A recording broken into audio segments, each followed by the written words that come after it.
Warhol's phrase that everyone will be famous for 15 minutes is still an aspiration for many, and celebrities are rising quick and fast via the internet.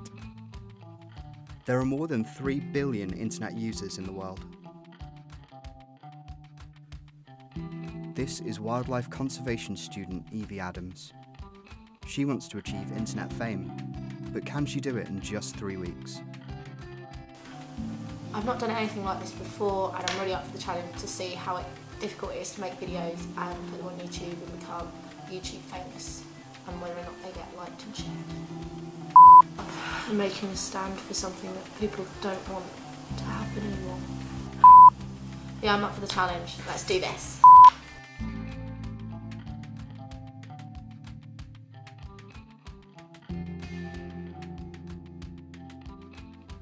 YouTube alone has over 1 billion users. So is it really easy for people to get their 15 minutes of fame? Meet Poppy Nicholson, a YouTuber and makeup artist. So I started making YouTube videos 4 years ago in May, and it looked really cool. I waited until I was old enough to join YouTube, and I actually put my first video out on my 16th birthday, which was the worst, cringiest video ever. And like, I literally look back because I was reading, I'd written all my notes, like full unscripted the video, and I was reading it, so I was like, so today, it was like, it's still on YouTube because it's like one of my most watched videos, which is mental, but you can never predict what's gonna be like 1,000 views or what's gonna be 5. I actually started with my laptop camera, you know, like a little webcam, and like looking back, you can literally just be like, you could not see anything that I was doing at all. So I don't even know why anybody would watch those, but yeah. I definitely think people use YouTube as a way to get famous quickly, especially with the way that YouTube is set out now. Like, there's a lot of YouTube famous people, which when YouTube first started, there definitely kind of wasn't that. And I mean, when I started making YouTube videos, there wasn't any like famous people. I mean, I kind of started because one of the girls a few years above me, she was doing makeup videos, and I thought, this is a really good way to get into doing makeup. I'm not that interested in becoming YouTube famous, just because I do it for myself rather than anybody else. Like, I love listening to the people that watch my videos and what they want me to make, but I just like looking back on my life and like thinking, this is what I did, and just seeing how I've grown as a person and how I've changed, because there's no better way of seeing how much you've changed through video. So after the first video, I'm hoping it gets some more views. I found it really, really difficult making a video. I hadn't really planned what I wanted to say, but I kind of knew what I wanted to say. And I think that's a lesson learned, because I did struggle, and I have got a lot of bloopers from that. Setting it all up though, it was quite chaotic. My mum kept coming into the videos and chatting to me, and I just found that it was a lot harder than I was expecting to try and get a decent cut, a decent video put together. Editing wise, it took me a lot longer than I was expecting, just to make it flow right with the music and the different cuts and stuff like that. So I'm hoping it gets people to actually watch the video all the way through, and I'm looking forward and excited to making the next one now I've learned from the previous one. With the most watched videos on YouTube earning more than $33,000 per 1 million views, more people are trying to make it big. With the pursuit of internet fame growing, what do actors think of this trend? Actress Kaya McLachlan has been trying to make a name for herself, but believes she should have to work for it.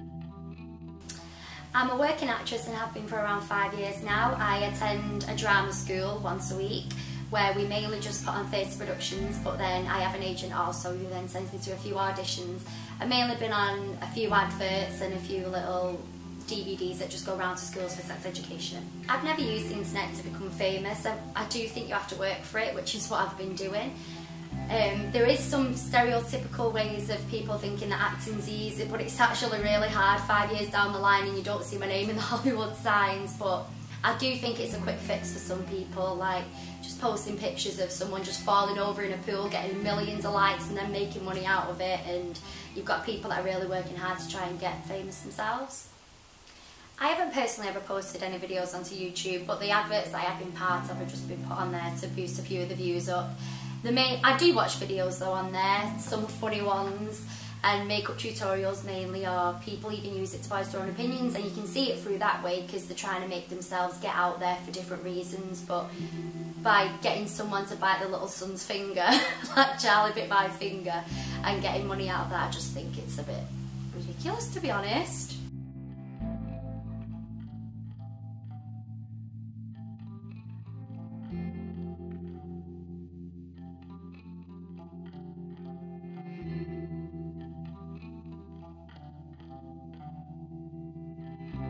I feel my second video went a lot better. I was a lot more organised and prepped for that one. I had a script.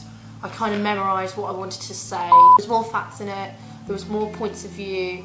I was able to bring into everything that I wanted it to be. Although it's quite short, it gets everything across clearly and concisely. And it was just a lot easier when it came to looking back at it. I felt that I got the point across much better. Action recording devices such as GoPros are extremely popular. But now they are so easily accessible, are they really as great as they seem? Civil engineer Jack Selman is an avid GoPro user and video maker. I started making videos when I went snowboarding in New Zealand when I was on summer placement. Just thought it would be a cool way to document my travels.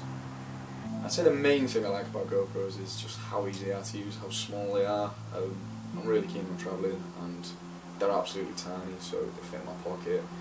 They don't need a lot of specialist equipment to use, so it's really sort of simple and fun to use. Making videos on a GoPro might not necessarily be any easier, but I think the software that GoPro provides you with make it a lot easier. I make videos because I enjoy doing it. It's a fun hobby, and I think it's a more interactive way of sharing your memories and experiences with other people. I make videos of almost anything that interests me, snowboarding, go-karting, dog walks, trips to Italy, anything really.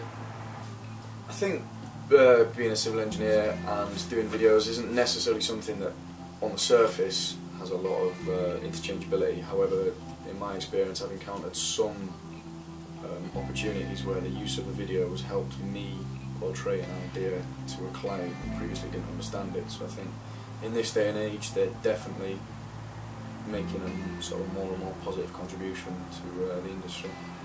I think internet famous sometimes can be a relatively quick fix, as you'd say, but I think the better ones, it's definitely a lot of thought put into them and a lot more well produced. But yeah, there are a few people out there that seem to manage to fluke it almost.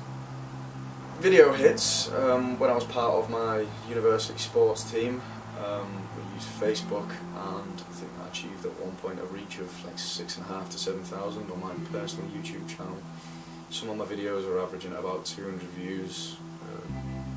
I think one of them's got 400 something, so not many in the grand scheme of things, but I think that 200 people have seen my videos is pretty cool.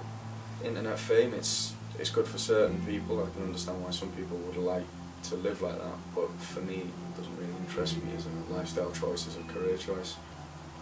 Everyone has GoPros nowadays. You'll be in a club and everyone's just shoving cameras in your face like nah, and then you skiing as well, because I do quite a lot of skiing and everyone involves GoPros there to get all the little things that they do. But I think it's just kind of a generic thing now. At first it'll be like, oh, you've got a GoPro, but now everyone's like, oh, you've got a GoPro. So after the third video, I have completed my task and my challenges of making 3 videos to try and become internet famous. I found that the third video was a lot easier to make, a lot more easier to edit. I felt more comfortable doing it because it was my third attempt. I did feel very lonely though in this whole process, because I spent a lot of time on my own recording and editing, and I think if I did this every week having to make one, I think I'd spend a lot less time with my friends. But saying that, I think to make yourself internet famous, I think you have to include more people, more than just you, on YouTube channels and stuff like that. I don't think internet famous is what it's cracked up to be. I think that a lot of people just do it because they don't know any other way to express their views. I'm glad I've done the challenge, but I don't think I'm going to pursue it in the future. It has taken a lot of time up, and I don't feel like I have enough time to keep it up. I'm really happy that I made a YouTube channel. As much as I do enjoy watching videos on YouTube, I don't think becoming internet famous is quite the way I want to go. Yeah, you know, internet fame, it's good for certain people. I can understand why some people would like to live like that, but for me, it doesn't really interest me as a lifestyle choice, as a career choice. 3 weeks and 3 videos later, Evie discovered getting your 15 minutes of fame isn't as easy as it seems. But don't fret, the internet is not going away anytime soon.